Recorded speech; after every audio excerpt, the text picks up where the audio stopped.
한 사람이 예수 그리스도를 믿고 믿음의 길을 걸어가는 것은 평범한 일 같지만 아주 놀라운 일입니다. 이 땅에 수많은 사람들이 있지만 70억 인구가 있지만 그 가운데 예수 그리스도를 믿는 사람은 하나님이 특별히 뽑고 선택하여서 믿게 해주셨다라는 겁니다. 우리는 하나님을 믿을 때 쉽게 믿은 것 같아도 결코 쉽게 믿어진 게 아닙니다. 하나님이 우리 한 사람 한 사람을 예정하고 작정하셨을 뿐만 아니라 우리를 구원하기 위해서 어떻게 우리에게 찾아오셨고 우리에게 어떻게 복음을 들려주셨는가 한번 생각해 보십시오. 여러분, 평범한 삶으로 여러분들이 예수 그리스도를 믿은 사람 그다지 많지 않을 겁니다. 하나님께서 특별한 방법으로 우리에게 예수 그리스도를 믿게 하신다라는 겁니다. 제가 최장한 말기 어르신에게 복음을 전한 적이 있습니다. 이분은 예수 그리스도를 믿기로 작정하고 딱 선택한 그날이 자신의 질병을 발견한 날이 되었습니다. 그래서 예수 그리스도를 믿기로 작정한 그때부터 병원에 누워 있게 되셨습니다. 약 6개월 동안 복음을 전하면서 그리고 또 예수 그리스도에 대한 진리의 말씀들을 하나하나 나누면서 믿음이 자라고 성장할 수 있도록 병상 양육을 했습니다. 그런데 이분이 떠나실 때 가족들에게 마지막 작별 인사를 하는데 이 가족들이 그 마지막 작별 인사를 잊을 수 없다는 거예요. 그날 특별히 비가 많이 와서 한강 대교들이 넘어갈 수가 없었습니다. 그래서 서울대병원에 입원해 있었는데 제가 동작역으로 가서 전철을 타고 서울대 입구역, 서울대 병원이 있는 해화동 그 역까지 가서 신방을 가니까 막 임종하셨을 때였던 것 같아요. 근데 마지막 인사를 했는데 이분이 어떻게 인사를 하고 갔느냐? 슬퍼하고 떠남을 안타까워하는 가족들에게 너무 슬퍼하지 말라. 나는 행복한 사람이다. 다시 만나자. 그러면서 마지막 작별 인사를 했는데 그 인사로 환한 미소, 마치 그 한 번도 본 적이 없는 듯한 환한 미소를 남기고 떠나셨다라는 거예요. 그래서 그 가족이 제가 도착하니까 한 번도 아버님에게서 이런 미소를 본 적이 없다라는 거예요. 대대로 유교 집안에서 이렇게 자라오신 분이고 서울대에서 병리학을 가르쳤던 교수님입니다. 이런 분이었기 때문에 근엄했고 규칙이 엄격하셨던 그 아버님의 마지막 작별 인사를 자녀들이 잊을 수 없다라고 간증했고 또 그 미소 덕택에 믿음을 잠시 쉬고 있었던 딸이 다시 믿음을 시작하고 신앙생활을 시작했던 기억이 있습니다. 생각해 보십시오. 지금 이 세상을 막 떠나고 있는 어르신이 가족들에게 마지막 남기는 인사말이 걱정하지 말아라. 나는 참 행복한 사람이다. 라고 이렇게 고백하며 작별 인사를 할 수 있는 이유가 무엇일까요, 여러분? 그분은 분명히 이 땅의 삶이 자신의 전부가 아니라는 걸 알았을 거예요. 죽음 이후에 영원한 세상이 있다는 걸 알았기 때문에 이런 작별 인사를 할 수 있는 거죠. 그리고 저는 확신합니다. 그분이 그런 천상의 미소를 지을 수 있었던 것은요, 여러 번 임종을 지켜봤지만 떠나는 길이 어둡고 우리가 잘 알고 있듯이 지옥에 끌려가는 사람들은 마음 편안하게 임종을 맞이할 수가 없습니다. 적어도 스데반의 순교를 받으신 그 예수님께서 한 사람이 믿음의 길을 경주 마무리하고 천국에 입성할 때 기뻐하면서 받으시는 이 천국의 환상을 보았기 때문에 그런 미소를 짓지 않겠느냐라는 거예요. 저는 여기에 성도의 비밀이 있다라고 믿습니다. 성도는 남들이 보지 못한 것을 보고 살아가는 사람입니다. 그런 점에서 우리가 이 땅을 살아갈 때 어떻게 예수님을 소개하고 또 믿지 아니한 사람들을 교회로 인도할 건가, 예수 그리스도에게도 인도할 건가 마음속에 다시 한번 생각해 봐야 합니다. 우리가 함께 읽은 본문의 말씀은 전도의 미련한 것으로 하나님이 우리를 구원하기를 마다하지 않으셨다라고 말씀하십니다. 여러분 생각해 보십시오. 전도가 왜 미련한 것일까요? 전도가 미련한 것이라고 이야기를 하는데 전도는 그러면 과연 무엇일까요? 전도를 한마디로 요약하면 예수 그리스도를 소개하는 거라고 말할 수 있겠죠. 그럼 예수 그리스도를 소개하는데 그 예수 그리스도가 성경책 속에 담겨 있는 예수 그리스도, 지식으로 알고 있는 예수 그리스도가 아니라 나를 찾아오셔서 나를 변화시킨 바로 그 예수 그리스도죠. 내가 만난 예수님이지요. 그런 점에서 우리가 예수 그리스도를 소개한다고 할 때 여러 가지 방법으로 소개를 할 수 있는데, 전도에 아주 그 탁월한 학자들이 함께 모여서 전도라는 개념을 어떻게 정리할까 이렇게 논의를 하고 의견을 모았습니다. 그러면서 적어도 전도에는 3가지 유형이 있다라고 이들은 정리를 했는데, 영어 알파벳의 P로 시작하는 3단어로 이 전도를 정의를 했어요. 첫 번째 P는 프레젠스 에반젤리즘이라고 해서 현존 전도 아니면 임재 전도 이렇게 얘기하는 겁니다. 현존 전도, 임재 전도의 유형은 내가 복음을 전하려고 하는 사람의 삶 속으로 들어가는 겁니다. 그래서 그 사람이 무엇을 필요로 하는지를 알고 그 필요를 채워주는 겁니다. 선교지에 가서 아직 깨끗한 물을 먹지 못하고 그 물로 인하여서 수명을 단축시키는 그런 사람들에게는 제일 먼저 가서 깨끗한 물을 먹을 수 있도록 우물을 계속 파는 거예요. 이게 뭐예요? 임재전도, 현존 전도라는 거예요. 배가 고파 있는 사람에게 예수 믿고 복 받으라고 얘기해도 귀가 열리지 않아요. 그 사람에게 지금 당장 필요한 것은 빵이지요. 그래서 무엇이 필요한지를 알고 그 필요를 채워주는 일이 제일 첫 번째 해야 될 전도의 유형인데, 그 전도는 현존 전도, 임재 전도다.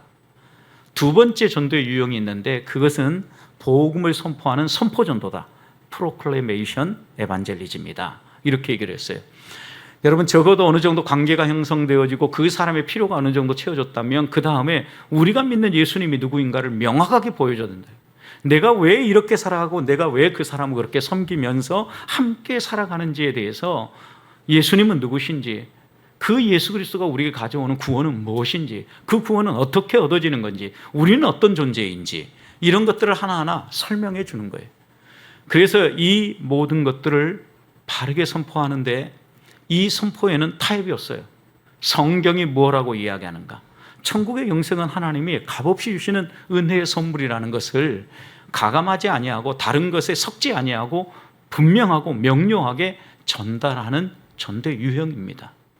어떤 한 사람이 변화되어지고 뒤집어진다고 하면 그것은 전적으로 성령의 역사입니다. 그런데 성령의 역사가 어떻게 일어납니까?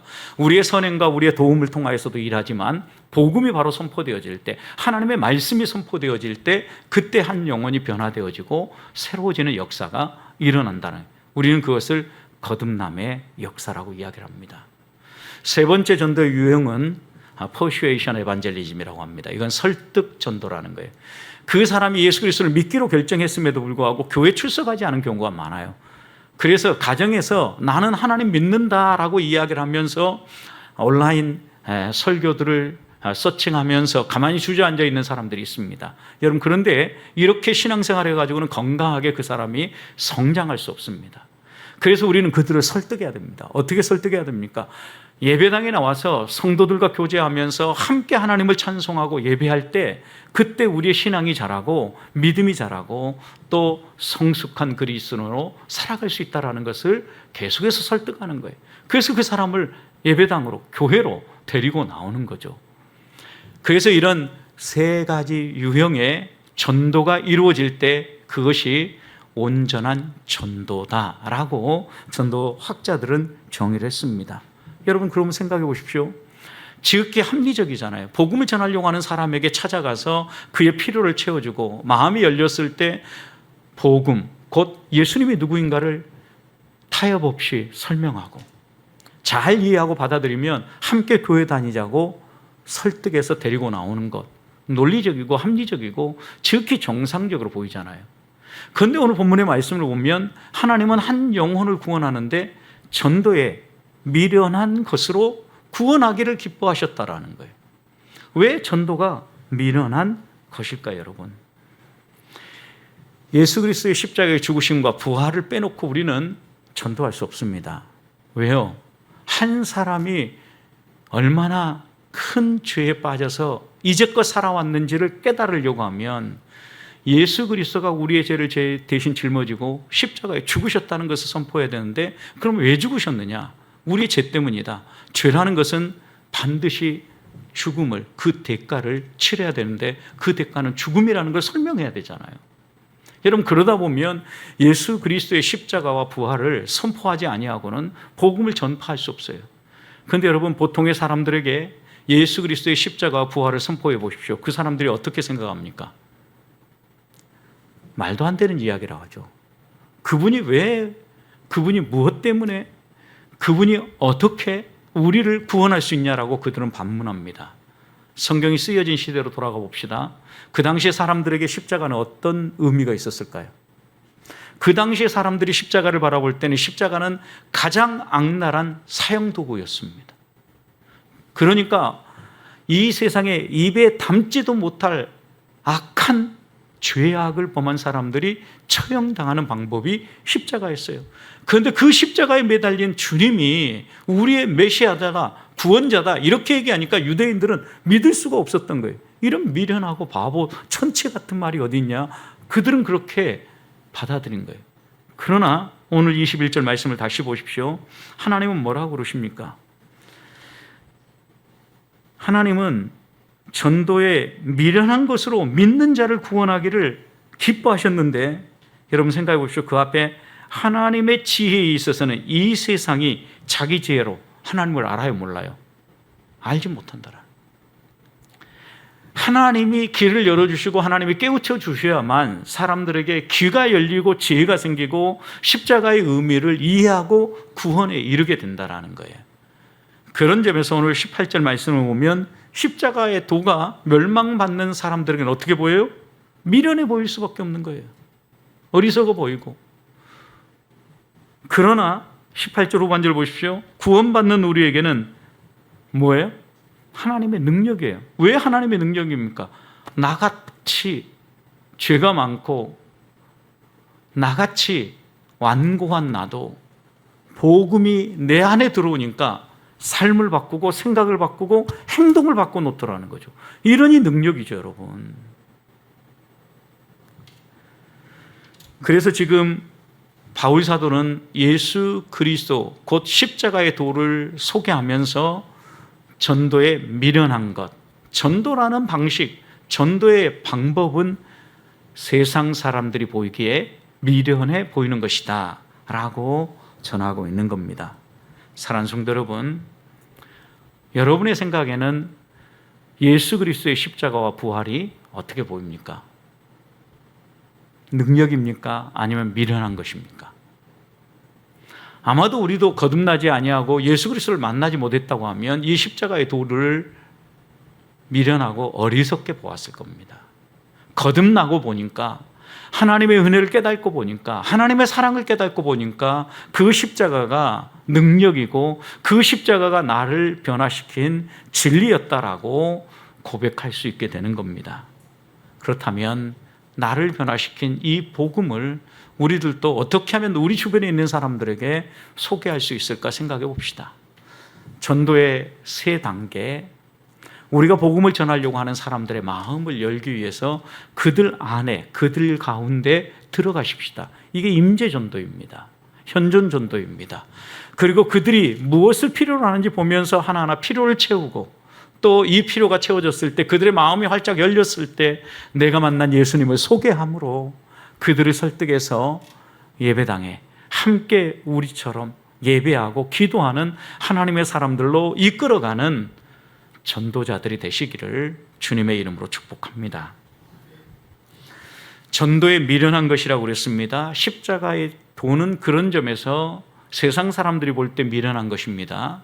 미련한 것이라는 것은 합리적으로 설명되지 않는다는 이야기입니다. 21절 보십시오. 세상의 지혜로는 하나님을 알 수 없는데 하나님을 알 수 있는 지혜는 십자가의 도다라고 얘기했어요. 그게 전도에 미련한 것이라고 이야기했습니다. 다른 길은 없다라는 거예요. 여러분 생각해 보십시오. 믿는다라고 얘기한 것은 내 필요를 채우기 위해서 믿는 것이 아니에요. 또 믿는다라고 하는 것은 잠시 잠깐 동안 성경을 읽고 그 다음에 목사님 설교를 듣고 보니까 그런 것 같다라고 깨달아져서 지식적으로 동의하는 것도 아니에요. 믿는다라고 하는 것은 내가 적어도 예수 그리스도가 누구신가를 깨닫고 내 마음으로 그 예수 그리스도가 정말 우리의 구원을 위해서 십자가에 죽으셨다라는 게 이해가 된다면 그 다음은 그것을 나를 위한 사건으로 받아들이면서 내 삶을 맡기는 거예요. 여러분, 믿는다라는 것은 신뢰한다라는 의미이고, 신뢰한다라는 것은 나를 맡긴다라는 의미입니다. 그런 점에서 우리는 예수 그리스도를 믿는다라고 고백하면서도 아직 신뢰하지 않고 맡기지 않는 것들이 있다고 하면 온전히 믿고 있는 게 아니에요.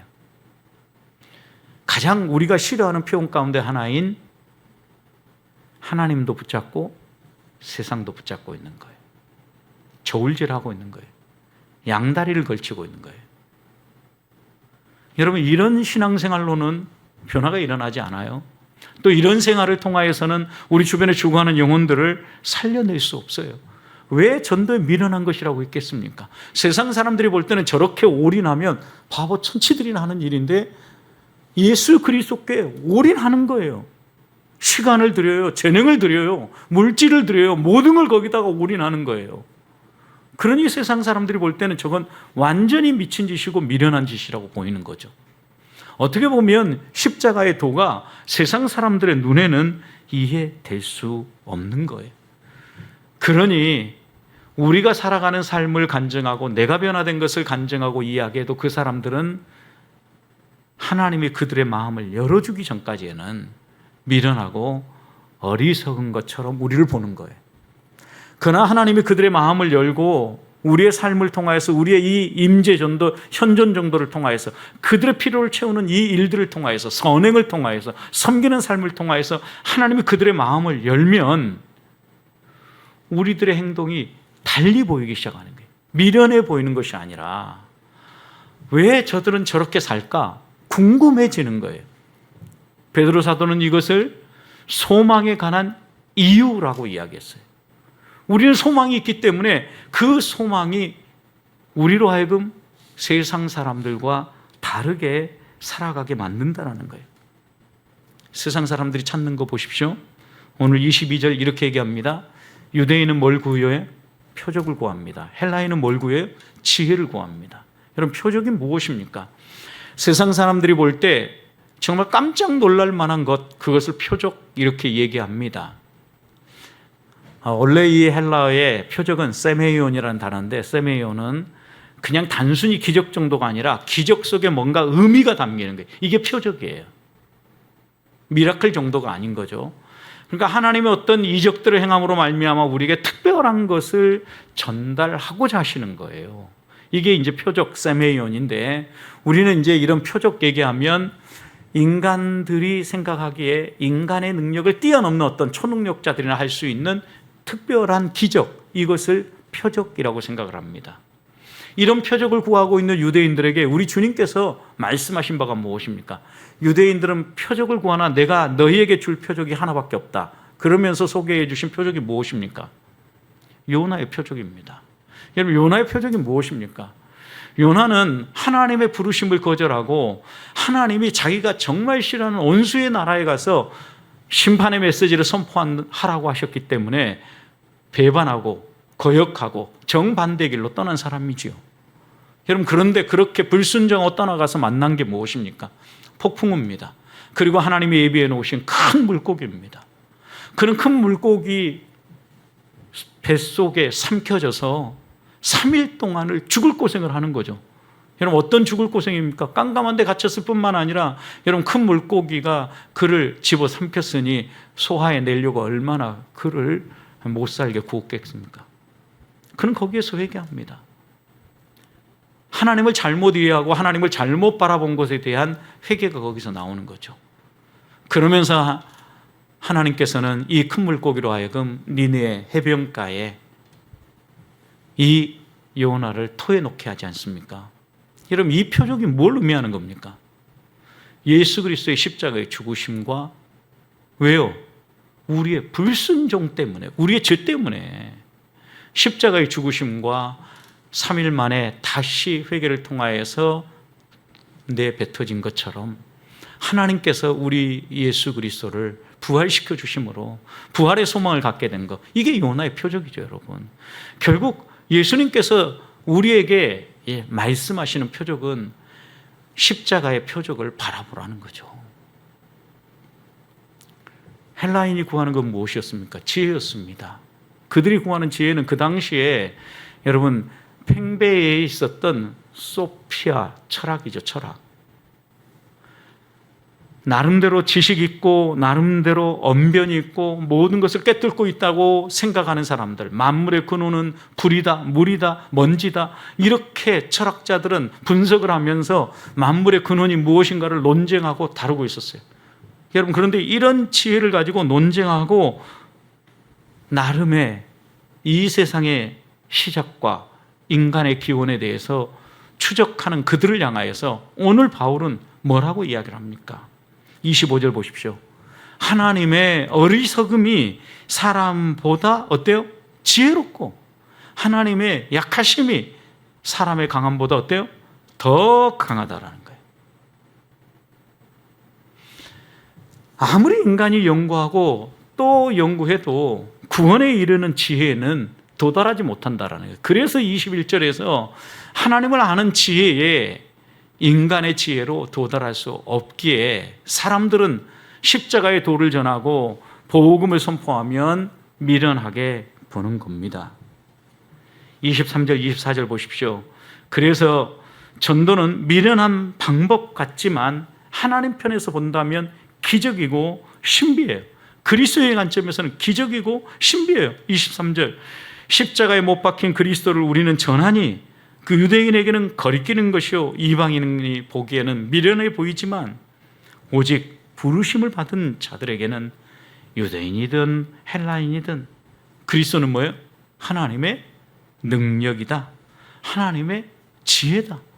너희가 표적을 구하고 능력을 구하고 지혜를 구하는데 능력과 지혜는 예수 그리스도에게 있다라는 거예요.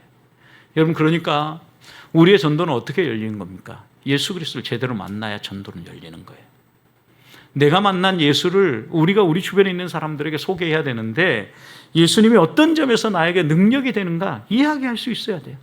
내가 만난 예수, 그것이 어떻게 보면 우리들이 나누어야 될 복음 중에 복음입니다. 내가 열심히 기도했더니 이런 변화가 일어난 것이 아닙니다. 내가 선하게 살았더니 한 사람이 바뀌어서 주 앞에 나온 게 아닙니다. 내가 땀 흘려 수고하고 예씀으로 남편을 구원하고 아내를 구원하고 가족들을 구원한 게 아닙니다, 여러분. 하나님이 나를 그렇게 변화시켜 주시고 내게 그렇게 할 수 있는 마음을 주시니 나는 순종했을 뿐인데 하나님이 그 순종을 기쁘게 받으시고 하나님의 놀라운 능력을 보여주신 거예요. 세상 안 바뀔 것 같은 남편이 바뀌게 해주셨고 세상 안 바뀔 것 같은 자녀가 변화되게 해주셨고 예수 그리스도를 개인의 구주로 영접하며 믿음의 길을 걸어갈 수 있도록 하셨다라는 거예요. 그런 점에서 능력과 지혜는 예수 그리스도이신 겁니다. 우리가 우리의 능력과 우리의 지혜가 예수 그리스도라면 예수 그리스도를 온전히 신뢰하고 그분에게 모든 걸 맡기고 우리의 삶이 예수 그리스도로 말미암아 변화되어지는 것들을 경험하기를 소망합니다. 그리고 당당하게 어디에 가서나 예수 그리스도가 나의 능력입니다. 예수 그리스도가 나의 지혜입니다. 이렇게 복음을 들려줄 줄 아는 우리 보배의 성도들이 되시기를 축복합니다. 마지막입니다. 구원받은 사람들을 보십시오. 구원받은 사람들을 보면 좀 매력적이고 세상적인 관점에서 보면 뭔가 본받고 싶은 마음들이 있어야 되는데 구원받은 사람들은 그렇지 못하다는 거예요. 여러분 26절 보십시오. 형제들아 너희를 부르심을 보라. 육체를 따라. 그 다음 뭐라고 얘기합니까? 지혜로운 자가 많아요 적어요? 적다. 능한 자가 많아요 적어요? 적다. 문벌 좋은 자가 많아요 적어요? 적다. 있기는 있어요. 왜? 이 당시에도 헤롯 가문의 몇몇 사람들 그리고 귀부인들 이런 사람들이 믿었잖아요. 그러니까 문벌 좋은 사람도 있고 또 능한 사람도 있었어요. 그러나 이 당시에 대부분의 주류는 누구였을까요? 종들이었고 대부분의 주류에 믿는 사람들은요, 연약한 사람들이었어요.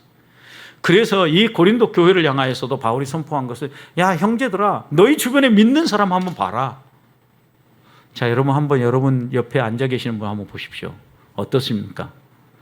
되게 문벌 좋은 사람, 되게 능력 있는 분, 되게 실력 있는 분, 이런 분들이십니까?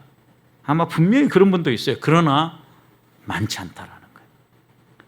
여러분, 그런데 왜 많지 않을까? 왜? 그런 사람들 좀 하나님이 부르시면 좋을 것 같은데, 그러면 전도도 더 잘 될 것 같은데, 하나님이 왜 이런 사람을 안 부를? 여러분, 일반적으로 여기에 나온 것처럼 지혜로운 사람은요, 자기 지혜로 살아요. 굳이 하나님 의지 안 해도 살 수 있다고 생각해요.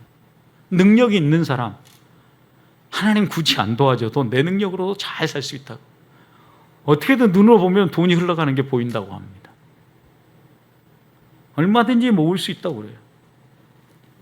문벌이 좋으면, 내가 너희들하고 어울릴 그런 문벌의 사람이 아니야, 이렇게 생각하면서 이들은 예수 그리스도 십자가에 매달린 그 흉악범, 내가 어떻게 나의 구원자로 믿을 수 있어? 믿을 수 없다라고 그들은 생각한다라는 거예요. 소위 말하면 오늘 우리 시대로 얘기하면 금수저, 운수저들이에요. 여러분, 그런데 금수저, 운수저들도 어때요? 고난이 있어요, 없어요? 하나님 한 번씩 때리시죠. 흩어놓는 이들도. 왜요? 교만하지 못하도록. 그래서 그 다음 27절 보십시오. 그러나 하나님께서 이 세상에 미련한 것들을 택하사 지혜 있는 자를 부끄럽게 하려 하시고, 세상의 약한 것들을 택하사 강한 것들을 부끄럽게 하려 하시며, 하나님의 이 놀라운 구원의 역사가 왜 이렇게 하시냐라는 거죠. 하나님이 하시려고 하는 것이 있다라는 거예요. 미련한가, 어떻게 보면 약한 자, 이런 사람들을 하나님이 들어 사용하심으로 자기 잘난 것에 살아가는 사람들이 얼마나 어리석은 사람인지를 드러내고자 하신다라는 거예요. 이어지는 28절, 29절도 보십시오. 하나님께서 세상에 천한 것들과 멸시받는 것들과 없는 것을 택하사, 그 다음 누구를 폐하려고 해요? 있는 자들을 폐하려고. 이게 복음의 역설이에요. 또 그 다음 보세요. 이는 29절, 아무 육체도 하나님 앞에서 어떻게 하지 못하게 하려고? 자랑하게 하지 못하려고. 여러분, 구원은 전적인 하나님의 은혜이기 때문에 이 구원의 놀라운 은혜를 자랑하지 못하게 하시려고 하나님이 이 놀라운 일들을 행하신다라는 거예요. 바울은 에베소서 2장 8절과 9절에서 이렇게 얘기합니다. 너희는 그 은혜에 의하여 믿음으로 말미암아 구원을 받았나니 이것이 너희에게서 난 것이 아니요 하나님께로부터 난 것이라. 여러분, 하나님께로부터 난다라는 거예요.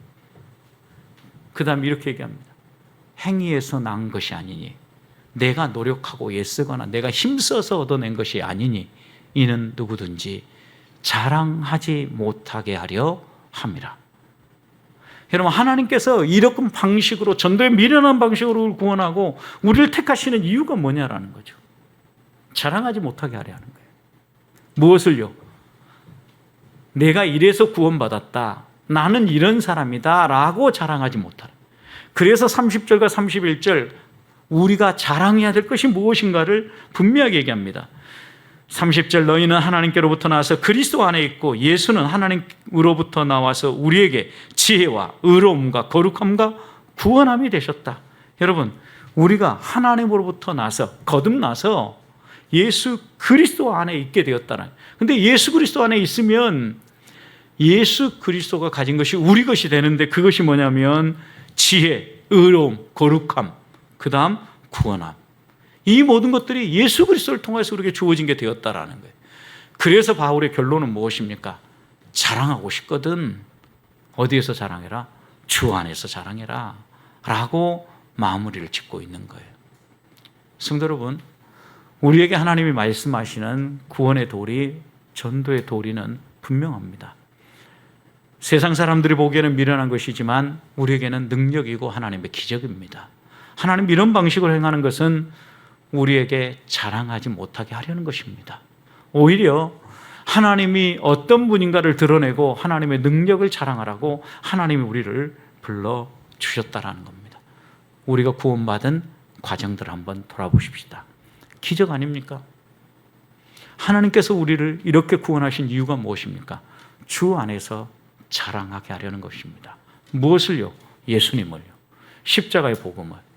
그렇다면 오늘 이 밤 다시 한번 우리가 마음에 새기십시다. 나는 무엇을 자랑하며 살고 있는가?